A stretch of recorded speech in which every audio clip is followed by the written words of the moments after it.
This evening, we are very fortunate to have with us one of our nation's most admired, respected, and I should say successful environmental leaders. Carl Pope served the Sierra Club for more than 30 years. And during his time with the club, he served as political director, conservation director, executive director, and the organization's chairman. He stepped down as chair in 2012 to become a senior strategic advisor, and he established a consulting firm called Insight Straight Strategies, focused on the intersection between climate, sustainability, and economic development. During his tenure as executive director, the Sierra Club added 400,000 new members. What an amazing feat that is, growing the organization to a total membership of approximately 1.2 million members today. Most recently, he led the battle to move the American energy sector beyond coal. And so the club's reach extends beyond numbers. One organization, after surveying Congress and key federal officials, named the Sierra Club as the nation's most influential environmental organization, working in Washington, D.C. and in other locales. Carl Pope has also been a key catalytic leader in the effort to build what he calls a big tent progressive movement in the country, taking the lead in creating partnerships between environmentalists and workers, which culminated in the 2011 merger of two organizations which he had founded, the Blue-Green Alliance and the Apollo Alliance, which now together constitute the largest progressive membership coalition in the United States. These combined organizations now represent more than 11 million people across the country. So you can see what a mustard seed has done. It's grown to expand to a very significant and powerful organization. We're so pleased, Carl, that you're with us tonight to tell us the story of your work with Sierra Club and the aftermath of it as well. Thanks for being here.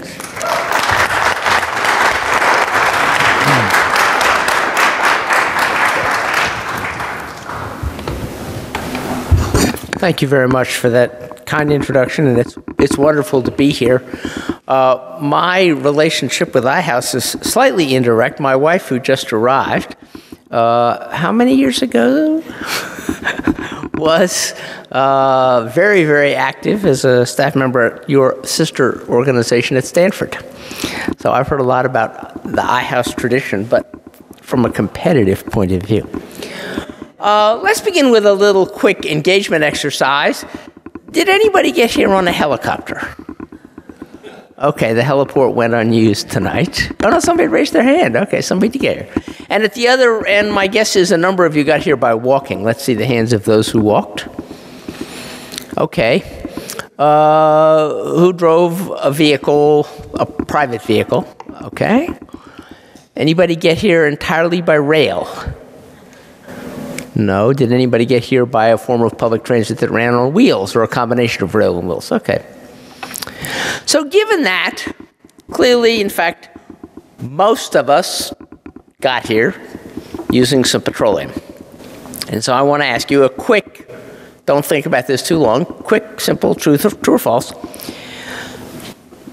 One of the main reasons that we use so much fossil fuel is because the price is right. How many people basically agree with that statement? Now get your hands up. Let's see who really is willing to say, yeah, you know, it's cheap and that's why we do it. Okay. Now there's an interesting comment. Can we now open this up there? Thank you. Well, on the left are the price of diesel and gasoline in the United States today. Right next to them is the price of sugarcane ethanol, not corn ethanol. This is really low-carbon ethanol. Next to that would be methanol made from natural gas in the United States. These are their prices. Compressed natural gas, CNG, the same number of miles on a hybrid electric car, the same number of miles in an all-electric car, and the same saving in gasoline using efficiency. So the reality is, most of us got here burning either diesel or gasoline, even though diesel and gasoline are the most expensive fuels we could find to use. So I just want us to think about the fact that here in the United States, where we think, a lot of choices, a market-based economy, lots of information, we are all getting around on what now, not previously, but what now is the most expensive fuel we could use. And this is not the only place that's happening, and the topic of my talk tonight is 1 billion reasons to change our approach to energy access. And by energy access, I simply mean this, that everybody in the world ought to be able to go home and turn on a light. It's that simple. And in fact, there are 1.3 billion people without light today, and the Energy Information Agency globally estimates that in 2030 there will still be 1 billion people. As a matter of fact, right now, there are more people on planet Earth without access to a light bulb than there were without access to a light bulb when Thomas Edison lit the first light bulb. So we have more people without electricity today than we had when Edison invented the light bulb. These poor people, these are the world's poorest, this 1.3 billion, they spend 15 to 30% of their budget, their cash budget, on kerosene. And every year, 1.5 million people, mostly women, die from breathing the fumes from kerosene. Here's where we're headed. These lines show how many people don't have electricity. And you can see one line in the middle going down very steeply, that black line. That represents East Asia, fundamentally China and Vietnam. The gray line going up is Africa. You can see every year, until about 2020, there will be more people without electricity in Africa than there were a year before. Then it comes down a little, and the red line at the top is South Asia, where, yes, the numbers are going to come down, but there's still, in 2030, 700 million people in South Asia without any electricity. Now, why is this? This is not, and I will give away the punchline, it's not that hard a problem. So I'm going to argue that we've got two bad ideas that get in the way. The first is we think we're going to electrify rural villages in Africa and South Asia and parts of Latin America the same way we electrified cities in the United States. We're going to build a grid, we're going to hang wires from poles, everybody's going to have a wire, everybody's going to get their power from a central power plant hundreds of miles away. It might be nuclear, it might be coal, it might be hydro, but it's going to be way far away, it's going to be very big, and they're going to have a wire to their house carrying them electricity. That actually, the International Energy Agency tells us, won't work because right now the price of copper is so high that the value of a copper wire strung to a village is greater than the value of the electricity delivered in that wire. So people take the wire for something more valuable. The second theory is that we believe that renewable energy, distributed power, is so expensive that the way we have to get it to people is we have to subsidize them. We have to say, oh, you can't afford electricity, so we're going to give you some money. The problem with that is that most of the money doesn't get to the people we intend it for. The chart at the bottom, those green lines represent how much each of those countries spends subsidizing energy access for the poor. It's a total of about $80 billion. It's a lot of money. The purple line represents how much of that $80 billion gets to the poor.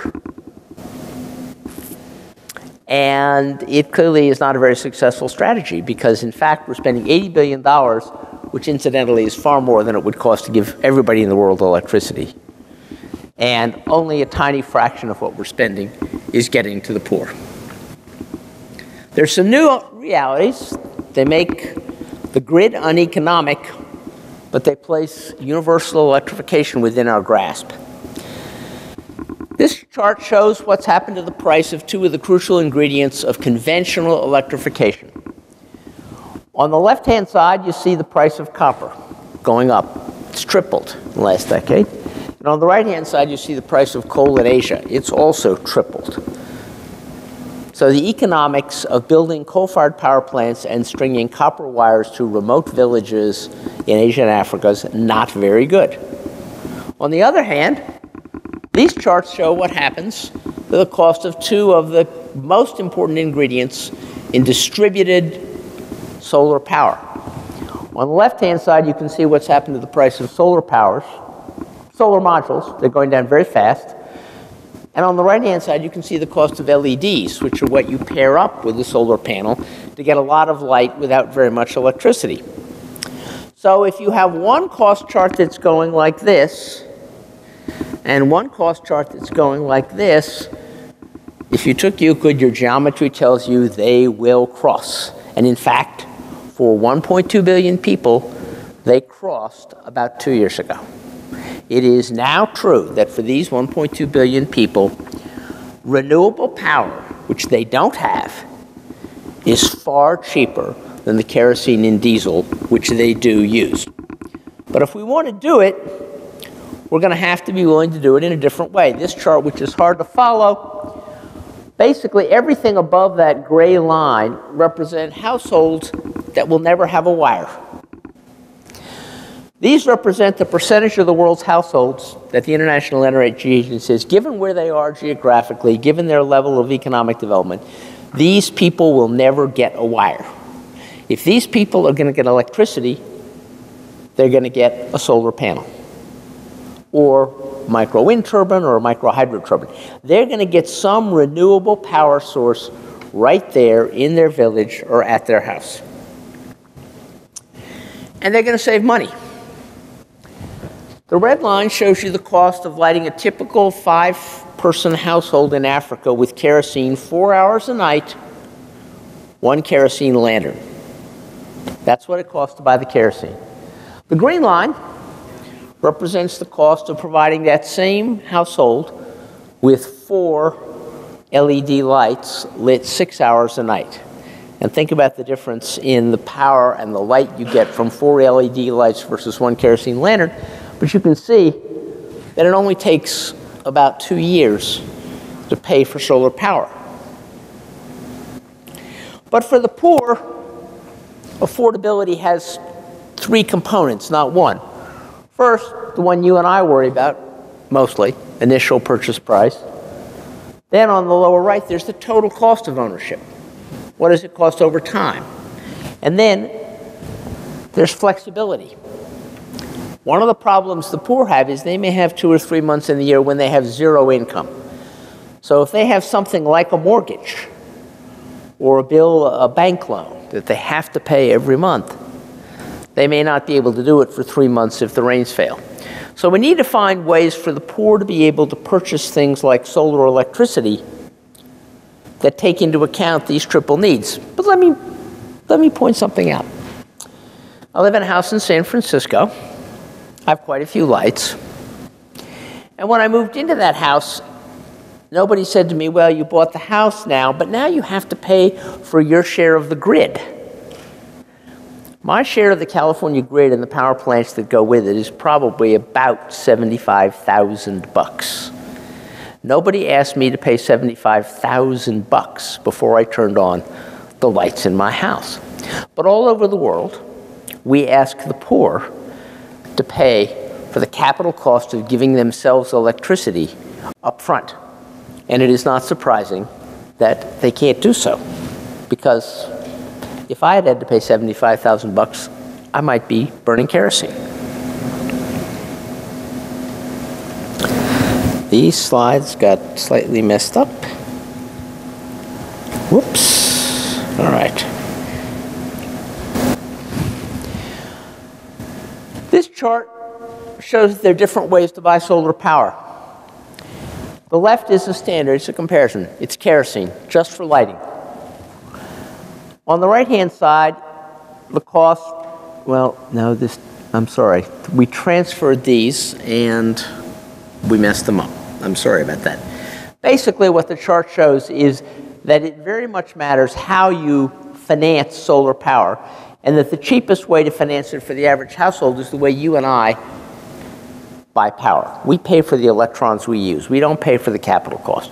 We just pay every month for the number of electrons we use.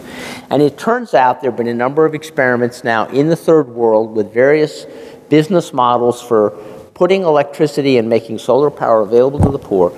And it turns out that the one that is by far the most affordable is let the poor do what the rich do. Let the poor pay for the electrons. And they can afford it. They do not need subsidies because the electrons on a monthly basis are probably half the cost or a third of the cost of the kerosene. Now, do we have enough money? I mean, can the world afford this? The blue line on the left represents those fossil fuel subsidies I showed you earlier, the $80 billion. The next line actually shows what the World Bank spends building coal-fired power plants every year. No, the next line shows what the poor themselves pay for kerosene. The next line is what the World Bank spends on fossil fuel loans. That little line over there is just some UN funds.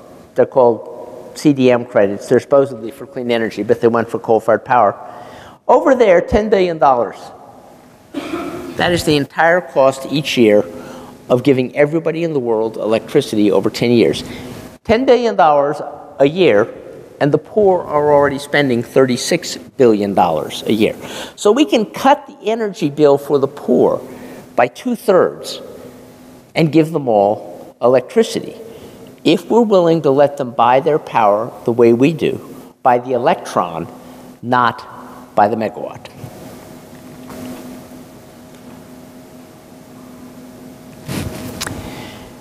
And this is an example that shows you how you might do this. The developing countries have a role.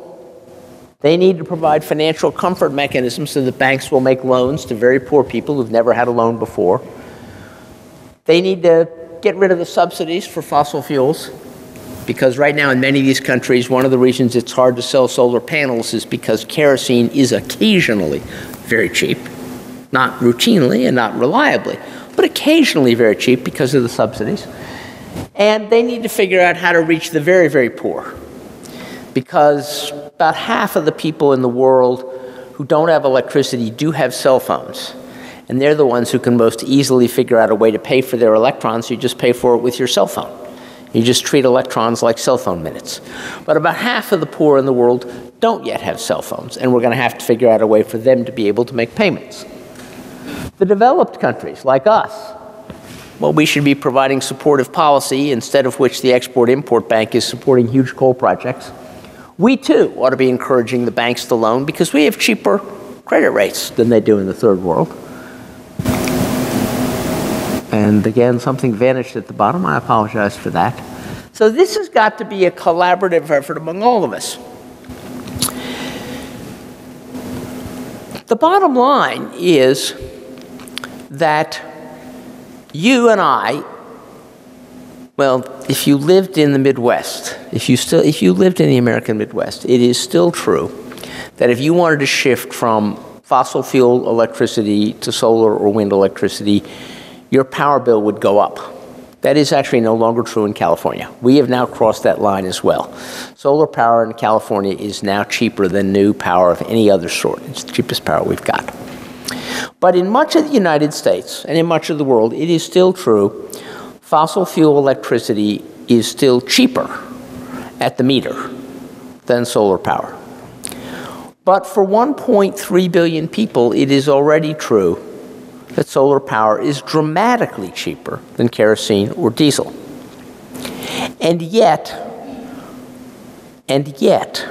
with the exception of Bangladesh, where about 1 million households have gotten solar power through mechanisms like this, there is nowhere in the world where there is a serious effort to get this done. And I'm going to close my comments by giving you a story from my own childhood that relates to the United States. My father worked for the Rural Electrification Administration in the Department of Agriculture.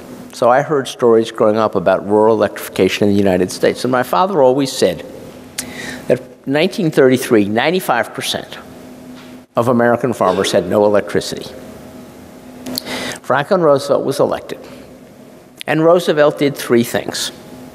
The first thing he said was, if farmers are going to have electricity, we have to have electrons. So he built a bunch of dams, Hoover Dam, Grand Coulee, to make sure that there was, jobs. He built the dams in large part because it employed people. But he also built the dams because they would generate electricity, which he could then provide to the parts of the United States that didn't have electricity in 1933, most of the country. The second thing he did, and I think this is the most important, was he simply said, farmers seeking electricity are creditworthy. They will get loans. Period. So every rural co-op could borrow money to build their distribution network. Now, as my father said, look, you're assembling 35 Swedish farmers in North Dakota in 1934 to build an electric co-op. These are very hardworking, talented people, but they don't know anything about electric companies. He says, don't fool yourself into thinking that all these co-ops were well run. They were not, some of them were, and they got better. But this was a bunch of people doing something they had no training for, and they made enormous numbers of mistakes. In spite of that fact, the United States government actually made money on rural electrification because electricity is such a powerful development tool that farmers were willing, even when they were paying too much because of their own mistakes, they were willing to pay for their power, so there were no defaults. The farmers just paid even if they'd messed up because the electricity was so important to them. So Roosevelt's second key thing was he made them creditworthy. And the third thing he did was he put a lot of trained people out in the field, people like my father, to help them organize these co-ops. And that was it. It took 3 steps. It took 3 steps. And I'm going to leave tonight with the thought that as we enter the last, well, we're about 15% through the 21st century.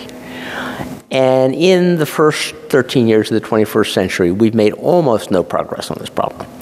And I really think we ought to say to ourselves, you know, we can get this done in 10 years. That's what it took Roosevelt to do it in the United States.